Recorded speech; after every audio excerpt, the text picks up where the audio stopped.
Okay, this is probably the hardest equation of anything that you're going to have to deal with in this unit as far as trig equations are concerned. And it doesn't look that bad, right? It's just sine minus cosine equals a number.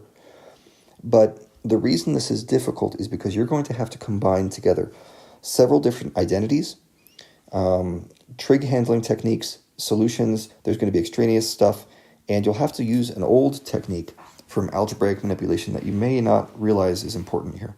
So there's a lot of stuff going on. And I just want to point out what the real problem in this is. See that number right there? That is an issue for us, because if that were just 0, look how easy this would be to solve. Sine minus cosine equals 0, right? Sine equals cosine. Okay, I just added cosine to each side. Divide each side by cosine, and you get this. Sine over cosine equals 1. Well, what's sine over cosine? That's just tangent, according to the quotient identity. And tangent equals 1, that's something we can find on the unit circle. So wouldn't that be nice? Unfortunately, that's not what we have to deal with. We have this thing, which is standing in our way of using the quotient identity. So quotient identity, sorry, we're not going to use you. Now, Pythagorean identity, I don't know, can we use that? I don't see any squareds in here, right? Look at all these Pythagorean things. They have squareds, squared, squares. They're all squareds of some kind. And there's no squared in this equation. It's all single exponents. So that says to me maybe the Pythagorean identity isn't going to work. And now I look at the double angles and I think, well, okay, but there's no double angles in here either. And I don't see how to get it to look like any of these things. Certainly not the tangent one. That's just crazy.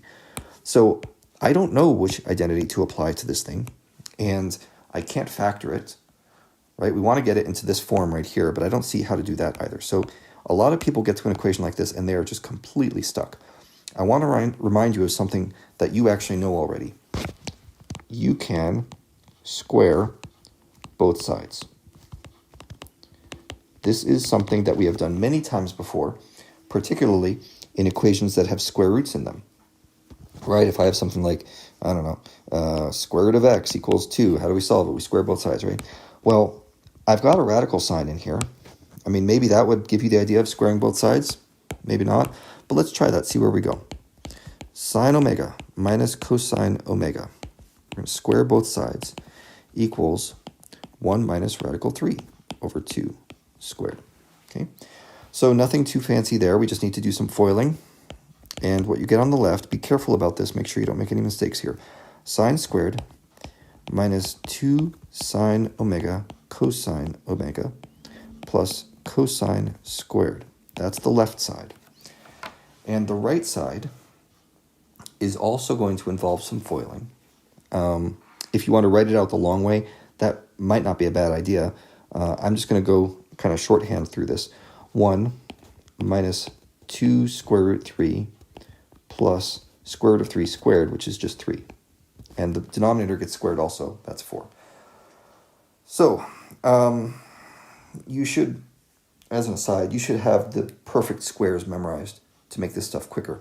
But it's not a bad exercise to go ahead and prove to yourself that what I just did is true and I didn't make any mistakes there. So now what? Well, this certainly looks worse, but in some ways, I think this looks better. Because I'm looking at sine squared plus cosine squared, and I'm thinking, bingo, Santa Claus right there. Okay, so I can rewrite this thing. Sine squared plus cosine squared is 1.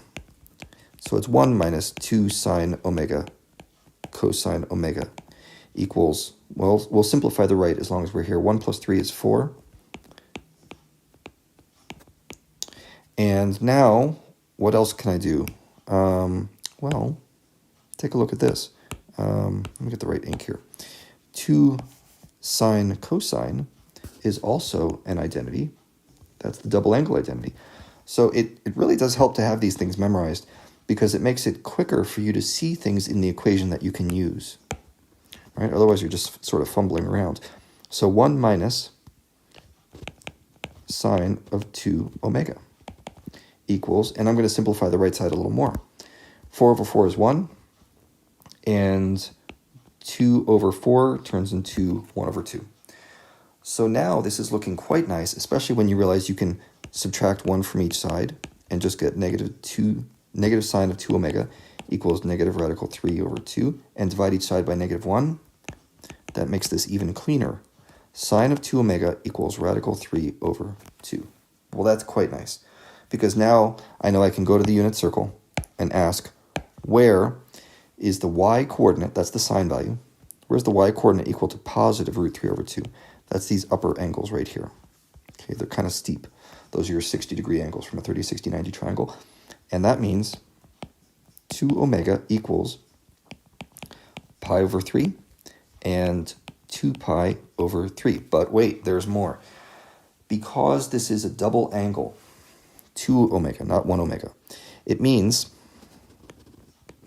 what do I want to say here? Here's a way of saying it. We know that omega has to go between 2 pi and 0, right? That means 2 pi, or 2 omega, has to go between 4 pi and 0. That means we're going around the circle twice. So 1 and 2. So that means we hit these angles again. Pi over 3, 2 pi over 3, and their coterminals are 7 pi over 3 and 8 pi over 3. So now, not done yet, we just found solutions for 2 omega. We have to find solutions for, we almost wrote 4 omega. We have to write solutions for omega itself. That's going to be pi over 6, 2 pi over 6, 7 pi over 6, and 8 pi over 6. And you may be thinking to yourself, finally, but wait, there's more. Go back to the original equation. Okay, sine minus cosine equals 1 minus root 3 over 2. And think to yourself, domain restrictions. Do I have any kind of domain restrictions to worry about? I would say no, just looking at it, because sine and cosine have no domain restrictions. You can plug any angle into those, it's going to be fine. But we did something a little tricky here. We squared both sides. And when you square both sides, or square root both sides, you have to be careful because you are opening the possibility of extraneous solutions. In other words, you did all the math right, and for some reason when you plug things back in, it's wrong. Okay, that's what extraneous means. So extraneous is possible when you square both sides. So now we have to plug these answers into our original equation to figure out if they are correct or not. So let's get that original equation. We'll write it down here and just get to work. Sine minus cosine. Okay, so what do we have? Sine minus cosine equals 1 minus radical 3 over 2. Okay, and I'm just going to plug these things in one at a time. Well, let's start out with pi over 6. So sine of pi over 6, it helps to have these things memorized because I'm going to go kind of fast here. That's 1/2 minus radical 3 over 2. So is that good? Well, looks like it. 1/2 minus radical 3 over 2 is this thing. So we're good. That means this is a check. Let's try 2 pi over 6, or in other words, pi over 3. So pi over 3. Let's try that one. Now, sine of pi over 3 is radical 3 over 2. And cosine of pi over 3 is 1/2. So is radical 3 over 2 minus 1/2 equal to this? No, it's basically the negative version of that. So this one does not work. And you have to go through that process again for 7 pi over 6 and 8 pi over 6. But what's going to happen is you'll see 7 pi over 6 works just fine. 8 pi over 6 gets crossed out. So there are our two solutions. And that's why I said this is one of the trickiest problems there is, because you have to see how to find your way to identities. And then you have to remember that squaring both sides is a little problematic because it introduces the possibility of extraneous solutions.